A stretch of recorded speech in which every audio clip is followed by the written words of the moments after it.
আসসালামু আলাইকুম। জি, আজকে আমি দেখেন নিয়ে এসেছি এটা হিনো ইঞ্জিনের ওয়াটার পাম্প রিপেয়ার করবো আর কি। এটা ওয়াটার পাম্পের যে শ্যাফটটা আছে এটা শ্যাফের সিল পয়েন্ট এবং আপনার ওয়েল সিল পয়েন্ট এবং এই যে নিচে এটা হলো ওয়াটার পাম্পের সিল পয়েন্ট, ওয়াটার সিল, এই দুটোই নষ্ট হয়ে, দুটো ঘাটই নষ্ট হয়ে গেছে। তো এই দুটো ঘাট কাজ করা হবে। এই যে দেখেন, এই যে শ্যাফটটা ভিতর দিয়ে ঢুকবে, শ্যাফটের ভিতর দিয়ে ভিতরে বিয়ারিং থাকবে আর এই যে মুখে সিল থাকবে, এই সিলটা থাকবে দুইটা। এটা সিলের সেকেন্ড পার্ট আর এটা প্রথম পার্ট। প্রথম পার্টটা স্প্রিং থাকে, সেকেন্ড পার্ট হলো ফাইবার থাকে। আর এই আর কি।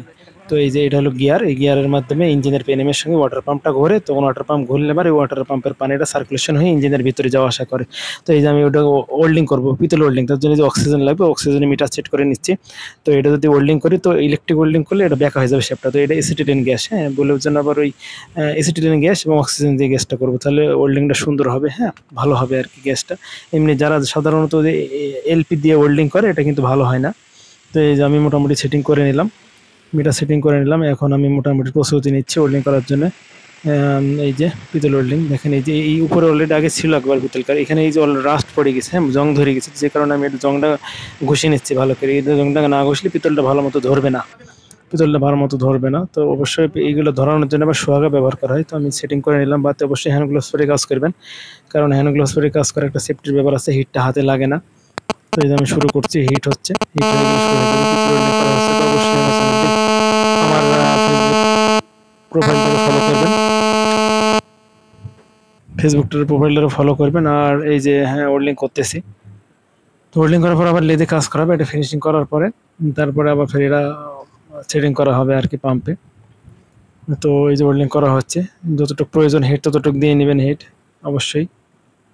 তো যাক, অবশ্যই কাজটা কিন্তু খুবই গুরুত্বপূর্ণ। এটা হলো হিনো যে ড্রাম টাকগুলো আছে না আগের মডেল 8 সিলিন্ডারের, তো এই ওয়াটার পাম্পটা খুব গুরুত্বপূর্ণ একটা জিনিস ইঞ্জিনের, কারণ এই যদি এটা হলো সমস্যা ছিল কি, এই যে ওয়াটার পাম্পের ভিতর দিয়ে লিক করার পর ছিল, লিক করার কারণে শ্যাপ ক্ষয় হয়ে গেছে, এই দিক দিয়ে ইঞ্জিনের ভিতরে ইঞ্জিন অয়েল চলে যাইতো।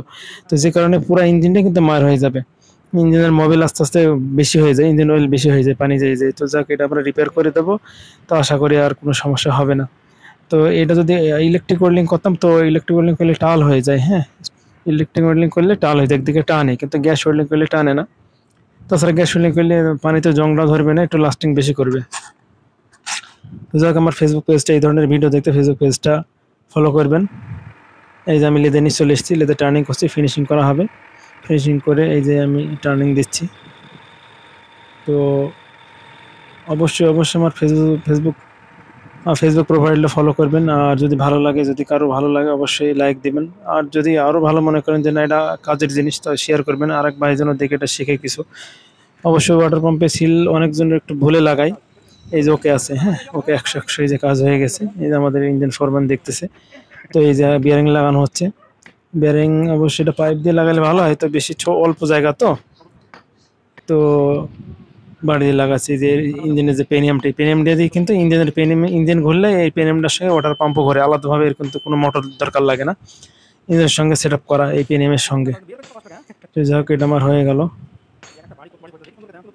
তো লক্ষ্য করুন, ভালো করে সেফটি হিসেবে কাজ করুন। এটা কিন্তু অয়েল সিল আর কি, এটা অয়েল সিল, এটা ওয়াটার সিলটা না। অয়েল সিলের উপর দিয়ে সিলিকন গ্যাসকেট লাগানো হলো, যে কারণে লিক করবে না, আটকে থাকবে। এই যে এটা হলো ওয়াটার সিলটা ভিতরে একটু গ্যাসকেট সিলিকন লাগানো হলো। এই যে ওয়াটার পাম্পের যে সিলটা আছে, এটা প্রথম পার্ট, এটা কিন্তু স্প্রিং আছে, হ্যাঁ স্প্রিং আছে, এটা কিন্তু চাপ দিলে বসে যাবে আর এই ভিতরে একটু ফুলে যায়, যে শ্যাফটটা আটকায় ধরে। তো অবশ্যই এটা মনে রাখবেন, এটা যেন ঠিক মতো আপনার চাপটা যেন সমান মতো, বেশি না হয়, যেন বেশি হলে কিন্তু আপনার ওই সিলটা কেটে যাওয়ার চান্স আছে। ঠিক মতো লাগাবেন, অনেকে এই সিলটা লাগায় বেশি চাপ চাপ দেয় কিংবা কম দেয়। পুরো সিম্পল এটা বিয়ারিং সহ পেনিয়ামটা এখন পাম্পের ভিতরে সেট করা হচ্ছে।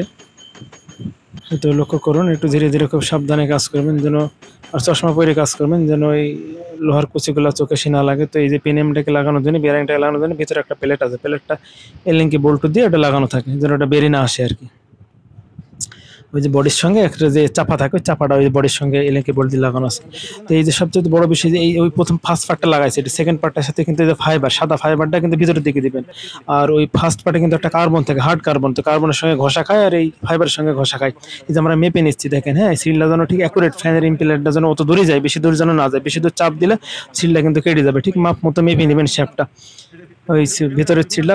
এই যে এখানে কিন্তু আমরা এই সিল আটকানোর জায়গা নেই, এই যে কিন্তু ঘুরে যাবে, এটা কিন্তু সিল আটকানোর জায়গা নেই। তো কি করছি এখন, এটা ভিতরে যদি বসাই দিই সিলটা এই গ্রুপ করে ফ্যানের ভিতরে, তাহলে কিন্তু আপনার ওই লুজ হয়ে যাবে, মানে ইজি হয়ে যাবে। স্প্রিংটা কোনো আপনার টেম্পার থাকবে না, এক্সটেনশন থাকবে না, শক্তি থাকবে না, যে কারণে লিক করবে। তো যে কারণে আমি এখানে পিতল ঝালাই করে উঁচু করে নিচ্ছি, হাই করে নিচ্ছি। হাই করে নেওয়ার পর এটা আবার লেদে বেঁধে কাটি ওই সিলের সেকেন্ড পার্টটা যেটা ফাইবার সাইড, সেটা আমি এখানে বসাই দেবো। তাহলে সিলটা সরবে না, নড়বে না। হ্যাঁ, একদম ভিতরে আটকে থাকবে। এই সেকেন্ড পার্টটাও এখানে আটকে থাকবে, ভিতরের যে ফার্স্ট পার্ট যার স্প্রিং আছে ওটাও আটকে থাকবে। তো যাই হোক, আমি পিতলটা ওয়েল্ডিং করে নিচ্ছি। এটা যেহেতু কাস্ট আয়রন শেপ, এটাতে ওয়েল্ডিং করার সমস্যা। তাছাড়া কাস্ট আয়রন ইলেকট্রিক রড দিয়ে ওয়েল্ডিং করলেও কাটিং করাও একটু ভেজাল হয়। তো পিতল করা সবচেয়ে বেটার, যেহেতু পানির ভিতরে থাকবে। তো মোটামুটি আমি লেদে বাঁধলাম টার্নিং করার জন্য। তো এই যে হয়ে গেছে অলরেডি, আমি মাপিয়ে নিলাম সিলটার সেকেন্ড পার্টটা। তো এই যে আমি কাটিং শুরু করছি। তো অবশ্যই আমার চ্যানেলটি আমার ফেসবুক প্রোফাইলটি ফলো দিয়ে রাখবেন, যেহেতু আমার ফ্রেন্ড পূর্ণ হয়ে গেছে। আর অবশ্যই যদি মনে করেন যে কাজে লাগছে এটা, অবশ্যই লাইক দিবেন। আর যদি মনে করেন যে অন্য কোনো আমাদের এইসব যারা মেকানিক্যাল সেকশন আছে, মেকানিক্যাল সেকশনে যেসব ভাই ব্রাদার আছে তাদের জন্য উপকার লাগে, তো এরকম অবশ্যই এই ফ্যানে যদি গ্রুপ না থাকে তো অবশ্যই পিতল ধরে গ্রুপ করে নেবেন। আর যেন মনে করবেন না ফ্যানের ভিতরে গ্রুপ করে দিয়ে বসাই দিই সিলটা, তাহলে কিন্তু ওই এক্সটেনশনটা কম হয়ে যাবে। স্প্রিং এর এক্সটেনশনটা কম হয়ে গেলে চাপবো না, ভিতরে না চাপলে তখন ভিতর দিয়ে পানি লিক করার চান্স আছে। আবার বেশি ভিতরে ঢোকাই দিবেন না, বেশি ভিতরে ঢুকে গেলে কিন্তু মনে করেন এটা বেশি ভিতরে ঢুকাই দেবো, তাহলে কিন্তু আরেক সমস্যা। তাহলে আপনার স্প্রিংটা ভেতরে কেটে যেয়ে সিলটা কেটে যাওয়ার চান্স আছে। অবশ্যই লাইক দিবেন যদি ভালো লাগে। আমি প্রতিদিনই এরকম ভিডিও ছাড়ি, নিত্য নতুন আমার যে অরিজিনাল মেকানিক্যাল কাজ আমি সেটা করে ছাড়ি, মাঝে মাঝে আমার খাওয়ার ভিডিও ছাড়ি। তাছাড়া সামাজিক কিছু যে দায়বদ্ধতা আছে, যে একটা উপকার হাতে করতে না পারি মুখে অন্তত বলে করি, অন্তত ভিডিও ছেড়ে করি। সামাজিকভাবে যে ভিডিও দেখে মানুষের একটু উপকার হয়, কাজে লাগে, সেই ধরনের কন্টেন্টগুলো তৈরি করার চেষ্টা করবো ইনশাল্লাহ। চালিয়ে যাই, আপনারা পাশে থাকবেন এবং সাপোর্ট দিবেন। আপনাদের সাপোর্টেই ছোট থেকে আস্তে আস্তে মানুষ বড় হবে। তো ভিতর কাটা হয়ে গেছে, সিলমার বসানো গেছে, আউটটা কেটে দিলাম, কমপ্লিট। এখন আমি এটা খুলে অলরেডি আরেকটা আউট একটা কাটিং করে দিই।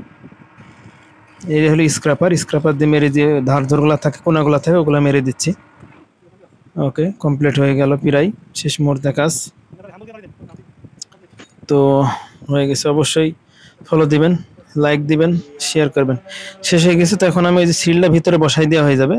সেকেন্ড পার্টটা বসাই দিছি, সাদা দিকটা ভিতরে দিবেন যেন কার্বনের দিকে লাগে। ওই যে সাদা দিকটা ভিতরে দিবেন, ওই যে নিচে, হ্যাঁ সাদা দিকটা ভিতরে, আর এটা বাস। এখন হাইড্রোলিক প্রেসার দিয়ে ঢোকানো হচ্ছে, কারণ হাইড্রোলিক প্রেসার দিয়ে না ঢোকাইলে ফ্যানটা যেহেতু কাস্ট আয়রন ভেঙে যাওয়ার চান্স আছে। এটা অবশ্য আমি বানাইছি টেম্পোরারি ভাবে। এটা সাধারণত যে জগ আছে, হাইড্রোলিক জগ যেগুলো এমনি টায়ারের কাজের জন্য ব্যবহার করা হয় বেশিরভাগ, সেটা করছে এটা দিয়ে প্রেসার দিয়ে তাহলে একটা প্লেট দিয়ে এই যে ইম্পেলারটা ঢোকাচ্ছি আর কি, ফ্যানটা ঢোকাচ্ছি। তাহলে যে ফ্যানের সঙ্গে যে সেকেন্ড পার্টের সিলটা লাগাই দিছি ওটাও আর পড়ার চান্স নেই, আস্তে করে যেই ভিড়ে যাবে।